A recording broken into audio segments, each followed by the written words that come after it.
Hello and welcome to a special edition of Sosbans and Sidesteps. Your eyes do not deceive you. I'm just back for today because Hugh's got no friends to talk to. So, afternoon, Hugh. How are you? Good afternoon, Lee. What a week, Mike. I This mean, what when something's your hobby and then you can't sleep and you think, why am I doing this? mm, That's the kind of week it's been, but what a way to end it. yeah. I mean, we've been talking through the week. Just to put this into context for everyone, that we've been talking through the week about our kind of we wanted to put a response out about the Ospreys planning and the crease letter and the fuss that. So we were doing a bit of background digging and a bit of exploring about what goes on with that. And then I was in the office this morning, and my phone has been red hot all week, as you can imagine. And then it starts going again. Buzz, buzz, buzz, buzz. And I'm like, oh, I've got a deadline. I got to get this done by midday. Oh my Lord. It was even my boss went, don't worry about that. We can let's just read the statement. So yeah, a hell of a way to finish the week, certainly. So we're gonna do both. We're gonna do both. Let's just put that into context for everyone. Because both of them need to be dealt with. So let's start with the negative stuff first. Let's start with the the crease. Let's start with crease 16.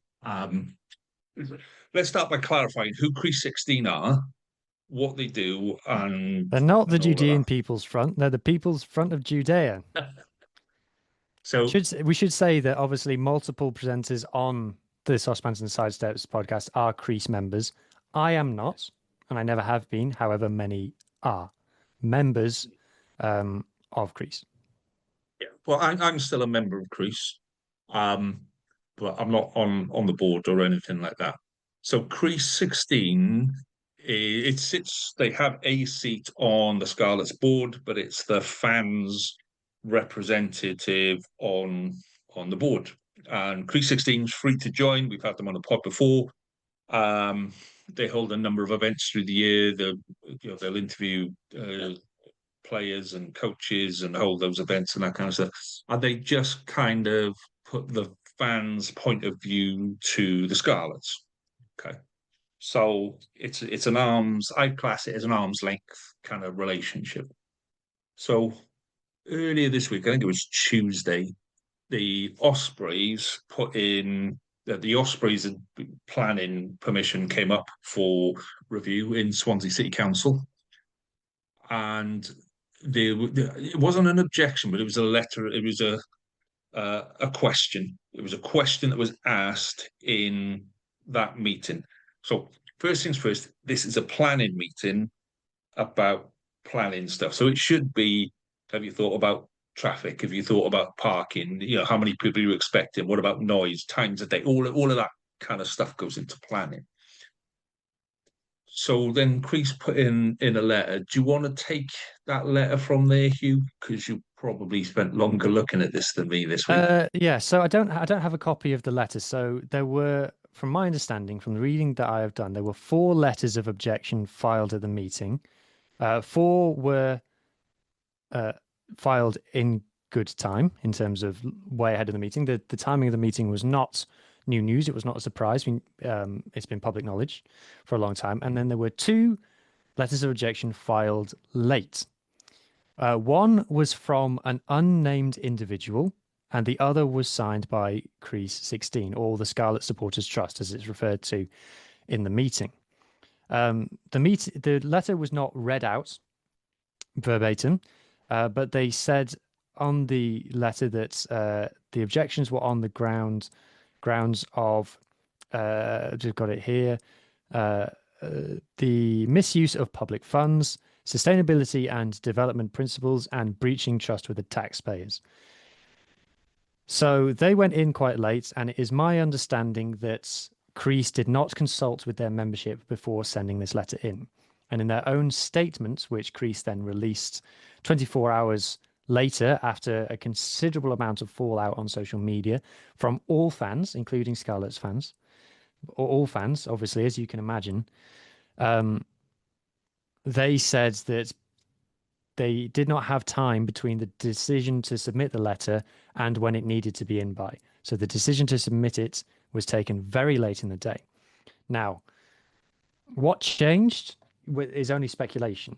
What we do know is that because an identical letter was submitted by an individual, it would suggest that the letter was either supplied to Crease or written in conjunction with this individual.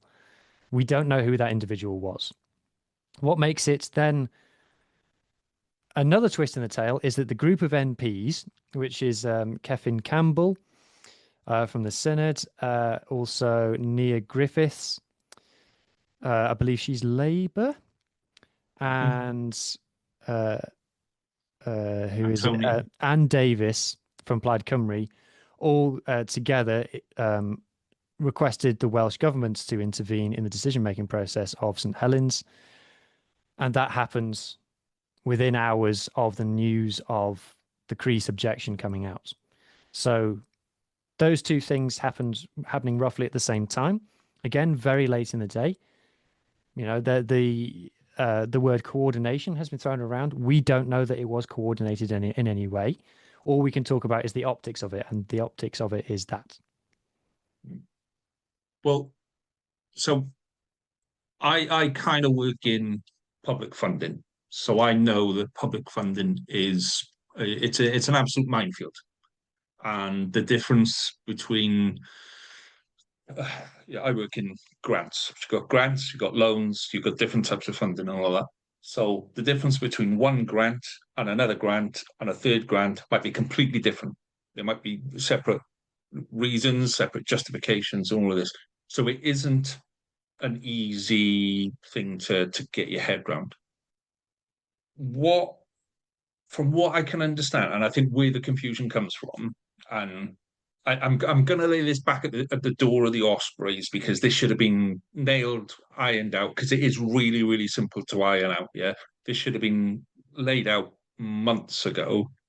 You've got the people who were submitting the planning application on behalf of the Ospreys. They say that the money's coming from here. You've then got the Ospreys saying, actually, the money's coming from here. And you've then got Swansea City Council saying, actually, it's coming from here, which might be a little bit of this and a little bit of that, or it might be something else. And that's where the confusion lies.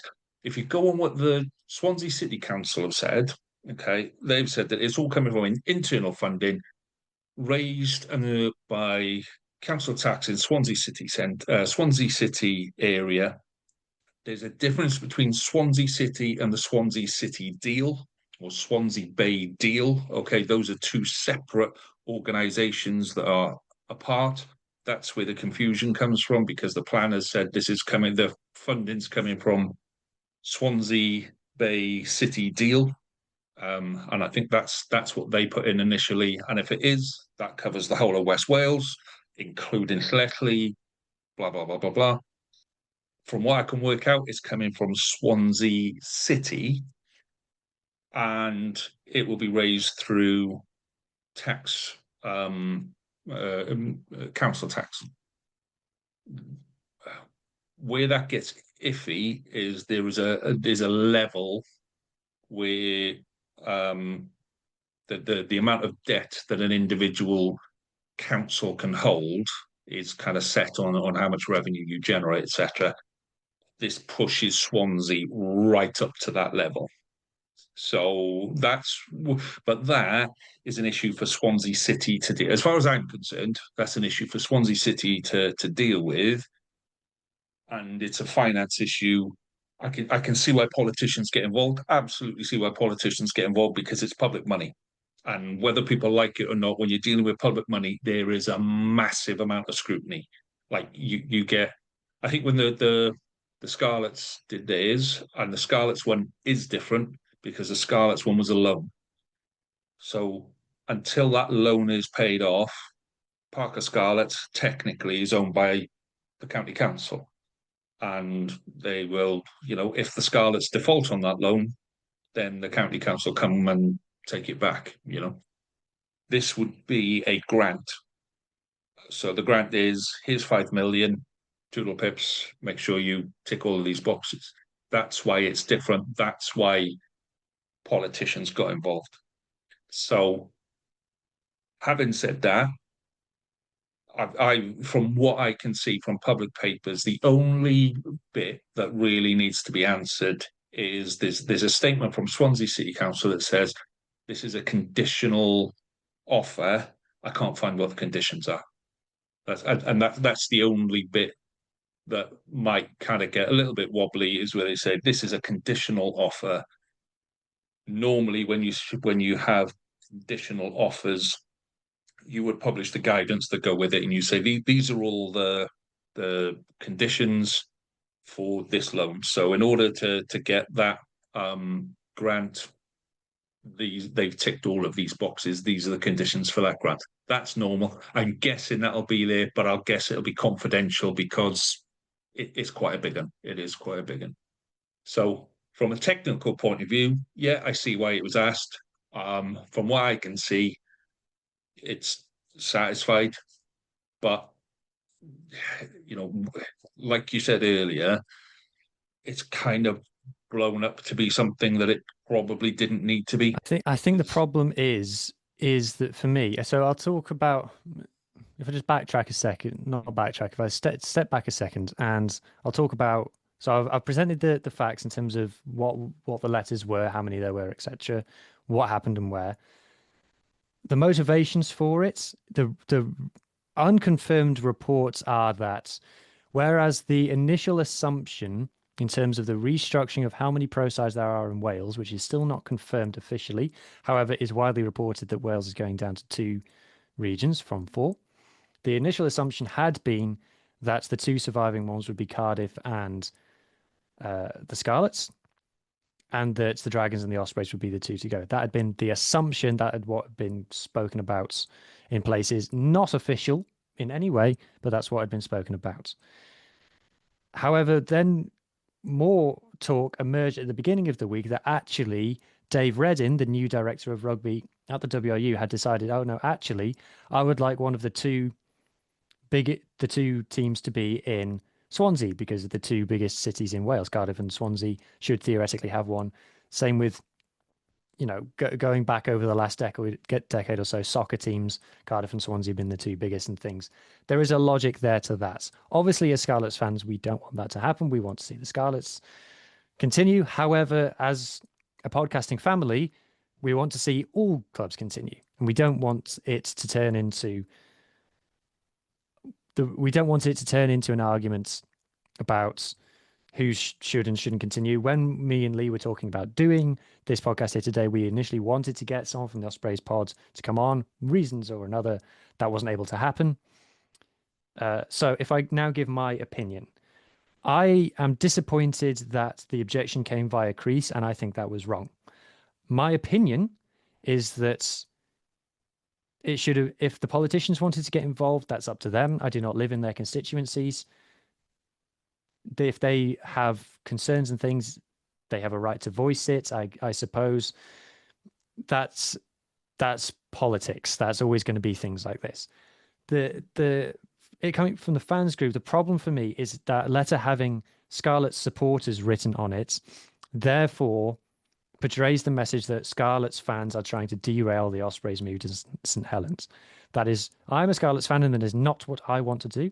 Crease have a membership, and I think it was wrong for Crease to proceed to do this without consulting the membership. For me, they are representing their members, and the way that I feel that a trust should work is that there is a way of doing things, and this was not the way of doing it. I am not a member of Crease.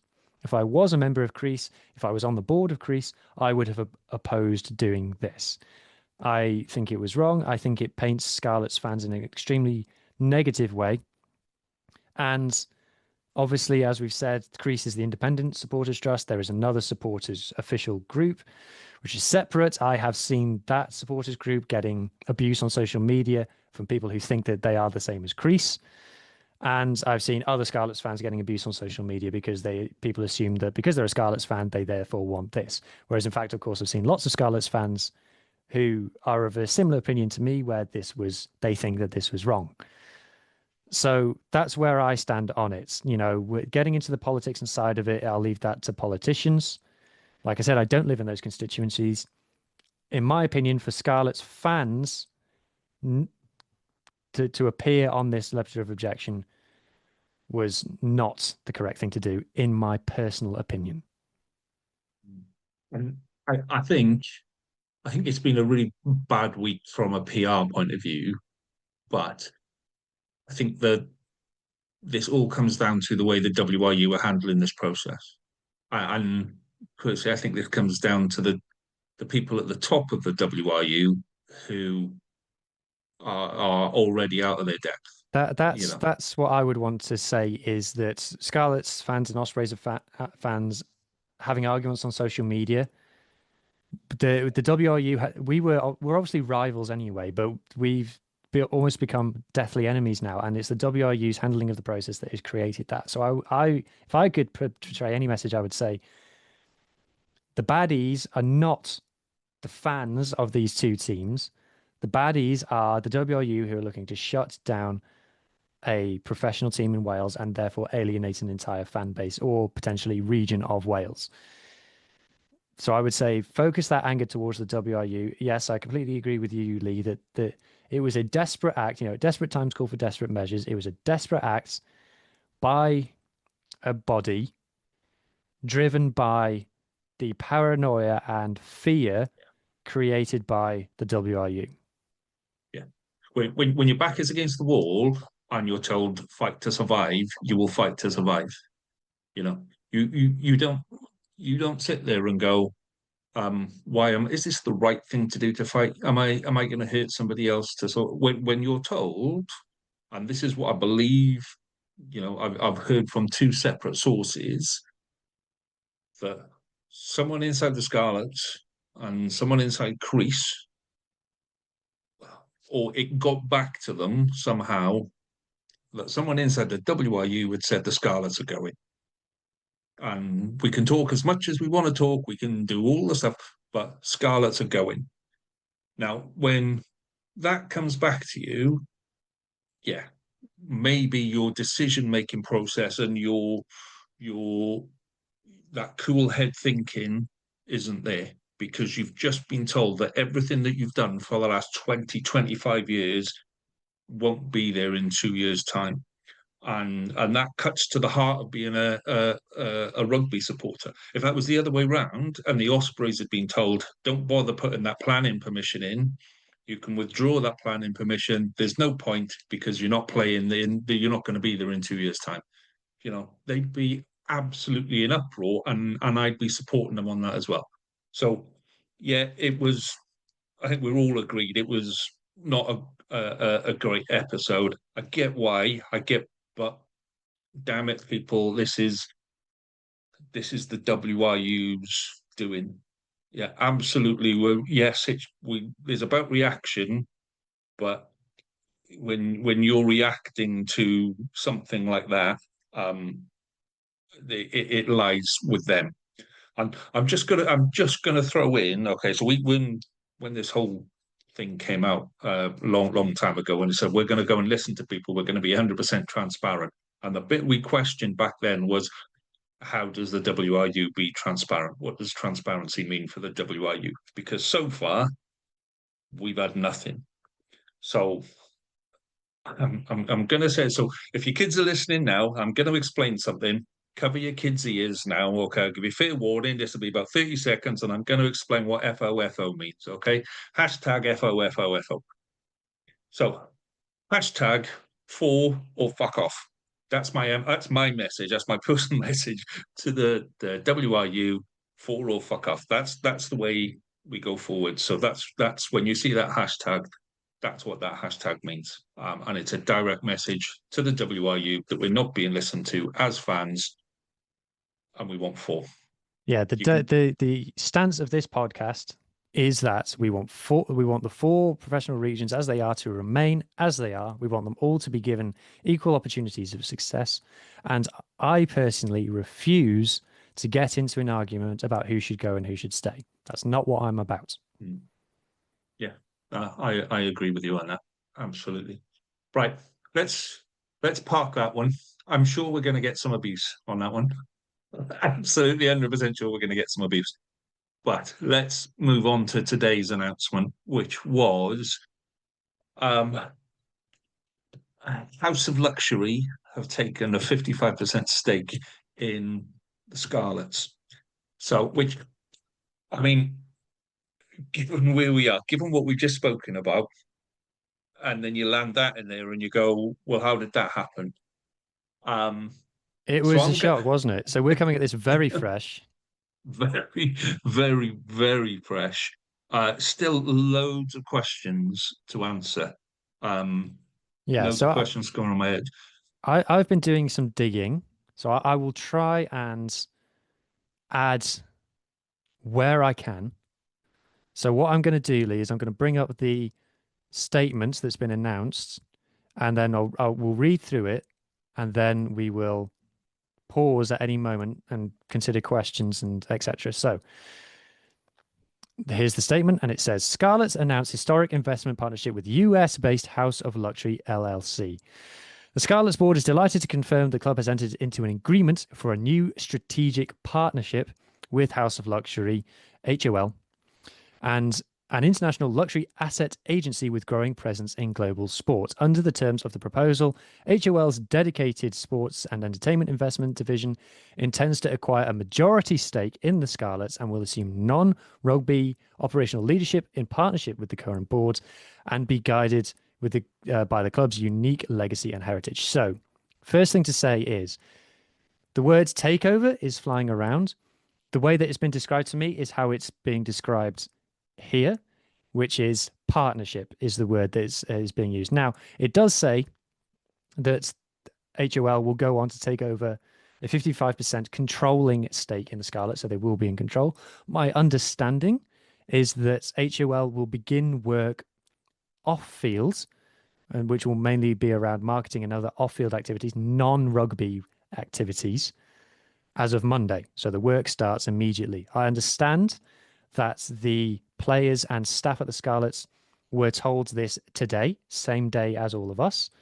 There were rumours of new investment into the Scarlets going some weeks back. We didn't know the details of it. This appears to be those details.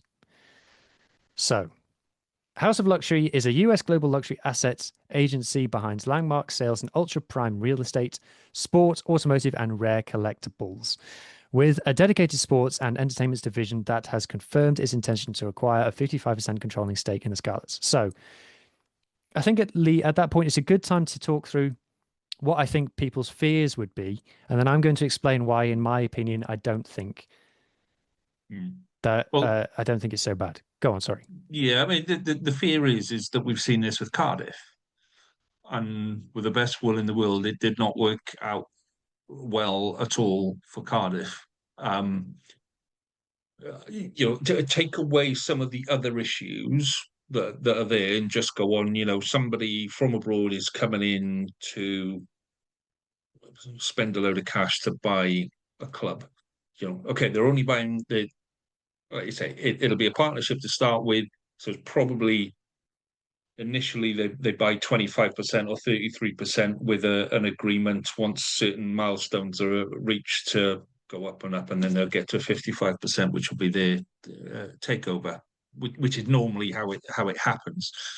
Um, but yeah, I think everyone in Welsh rugby is feeling a little bit burned by what happened to Cardiff and is a little bit nervous that you know the WRU have okayed this and said it's great. Well, they did the same with Cardiff. Somebody's coming in with a load of cash. Well, they said that with Cardiff. They're going to solve all your problems. They said that with Cardiff. So I think that's where the main kind of issue is at the minute. Yes, and so to respond to that, I fully see those worries, and absolutely they are warranted. My view on it is that there is a difference between House of Luxury and Helford's in terms of we still don't really know what Helford's was or where that money was coming from. Obviously, it didn't come in the end. House of Luxury seems to be a lot more backgrounds checkable. And of course, people on social media have been doing the background checks already going on their website. The Scarlets provide a link to their website And there are people involved in House of Luxury who we've already heard of in the past. And you can go and check their CVs and things. We'll come on to who those people are in a second. Now, the biggest worry, kind of worst case, I'll talk through the worst case scenario and explain why I don't think that's going to happen.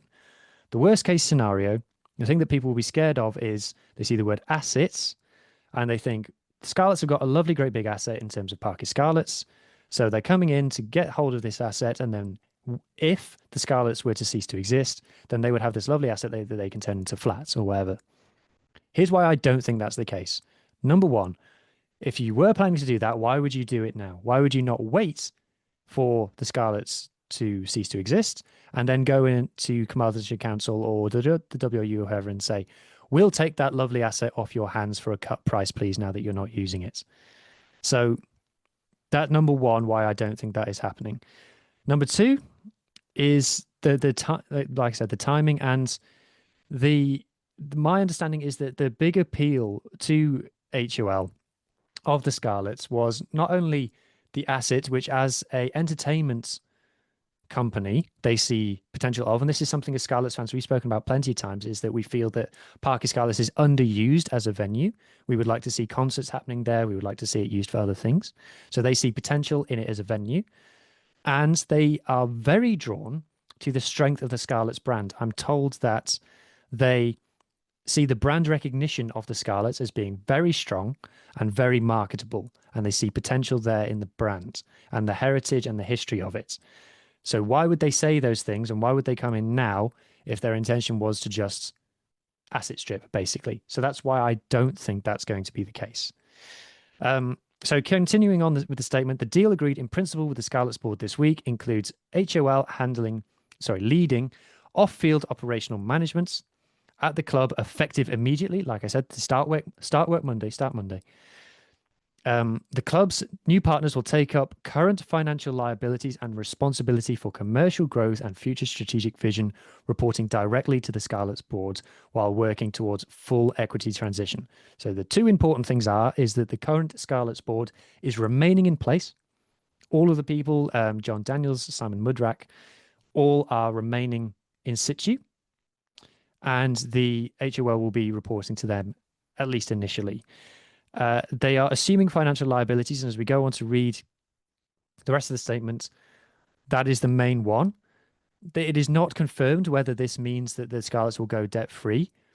I think what it means is that is going to be the eventual goal, is that HOL will make the Scarlets debt-free, and the phrase that is used later on in the statement is financial stability, which interpreted as the shutting down of the debt, basically. That is how I interpret that, my interpretation. HOL's partnership comes at a pivotal moment for Welsh Rugby Union, as the Welsh Rugby Union considers the structure of its professional teams post-2027 with a crucial need for stability and strategic leadership for the region, as the Scarlets will continue to work constructively with the WRU on a structural review. Apparently, the rumours are that the WRU have been positive about this news. I can say no more than that. A lot of people will interpret that very dramatically. I don't know any more than that. The partnership is founded on the Scarlets' rich legacy and driven by ambition to grow the club and safeguard its future. Safeguard its future. David Moffat, former WRU and NZRU CEO, heads HOL's sports and entertainment divisions and brings extensive rugby leadership experience. Obviously, Lee, David Moffat is the big name that people have reacted to in this. So do we want to pause there and explain why people don't like David Moffat? So David Moffat was head, chief exec, whatever of the WRU for a period of time where there was a lot of upheaval, which, to be honest, you could say that of anyone who was in charge of the WRU. Yeah, but comes with a lot of baggage.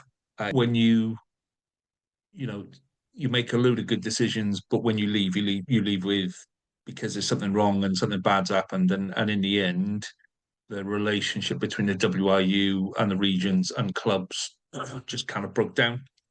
There is a load of baggage that the guy brings. on the field and off the field. So, uh, when Cardiff were taken over and the money, the rumors were that the money were all coming from Saudi and shady dealings in Saudi Arabia.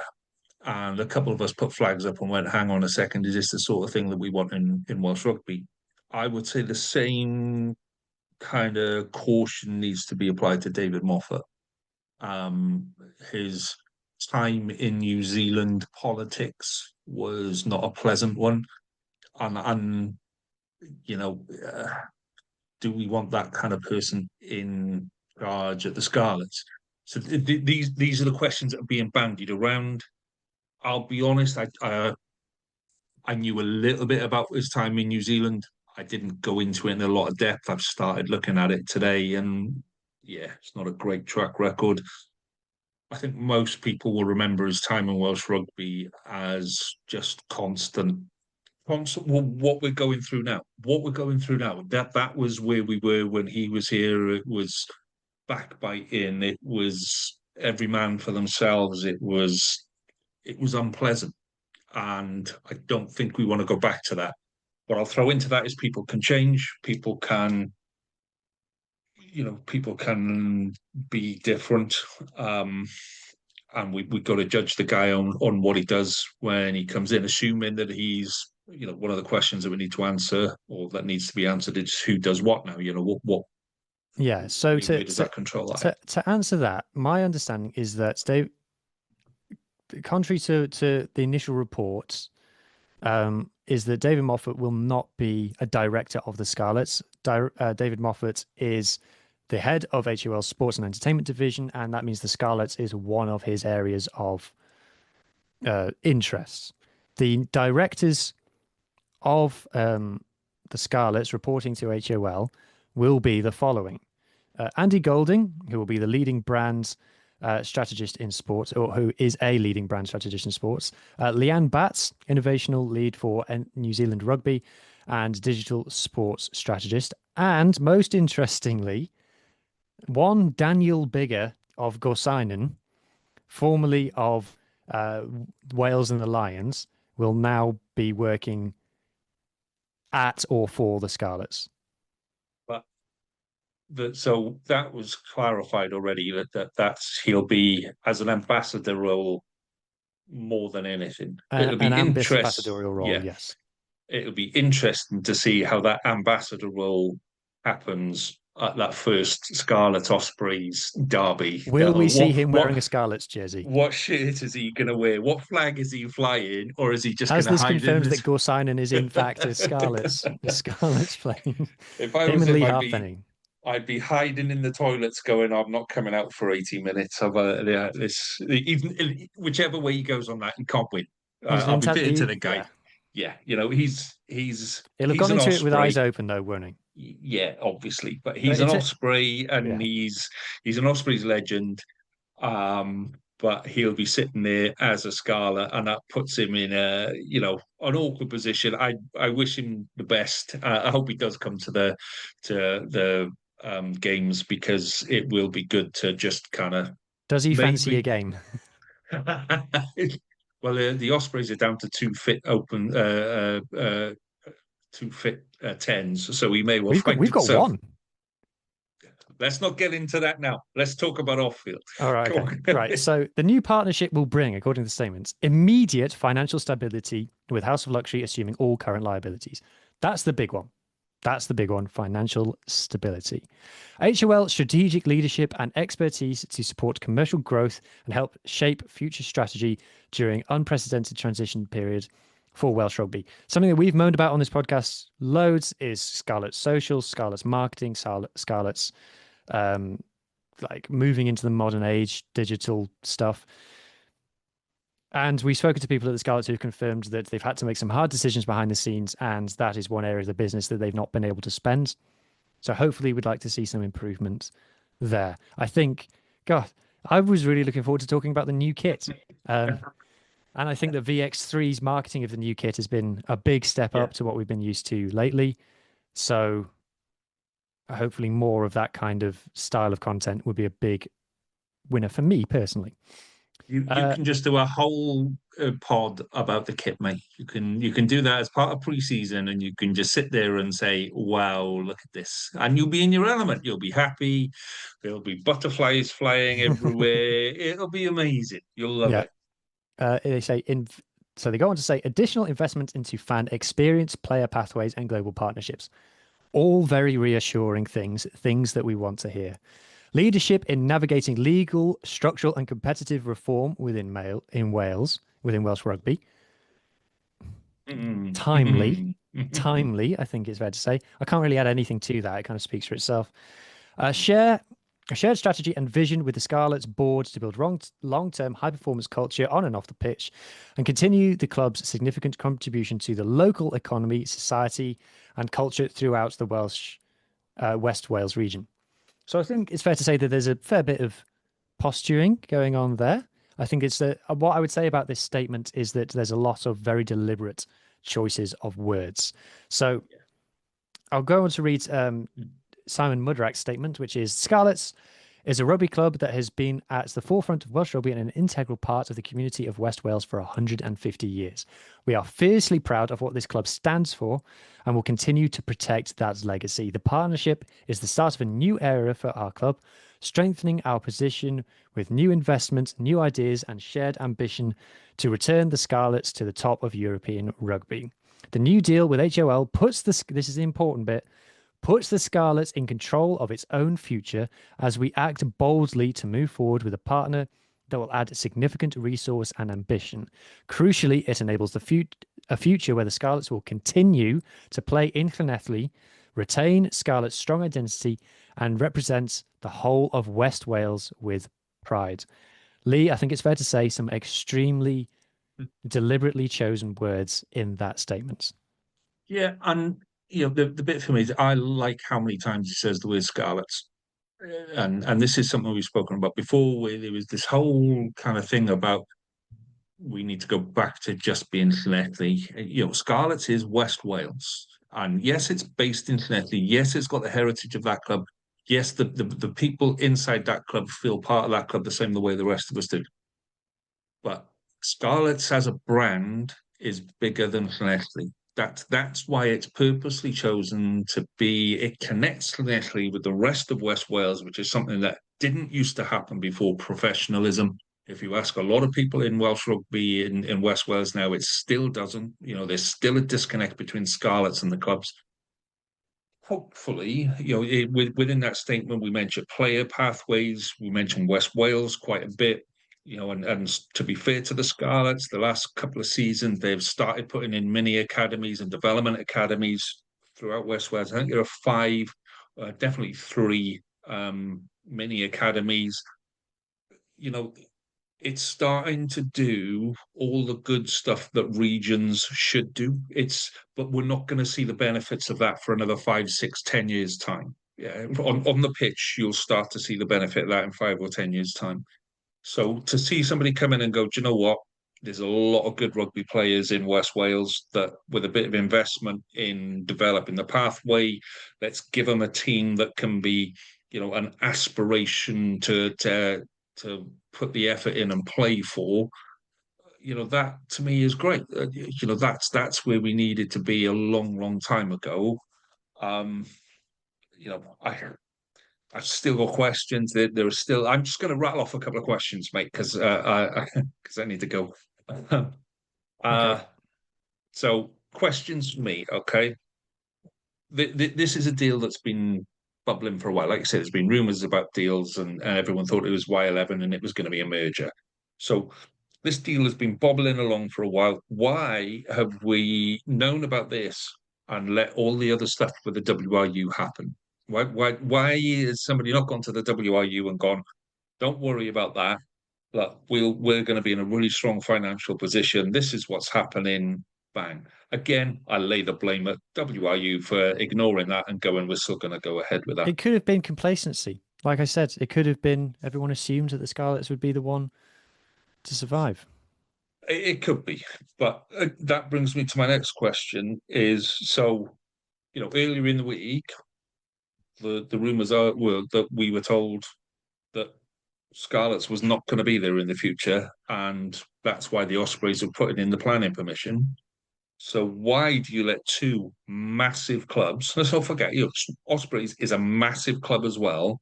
Why would you let them and us both go ahead with these developments if you were intending to not have both clubs in 2 years' time? It doesn't make sense. Again, WRU need to sort this out and say, do you know what? Hey, like, Cardiff are under WRU control. Dragons have secured their own ground and are actually looking quite good for a good season ahead. Scarlets have just secured some really good investment. Ospreys have just put themselves on a really sound footing with a strong proposal at St Helens to go forward. That's four strong teams that need to go forward. It it doesn't make sense to me to allow the Scarlets to go forward with this.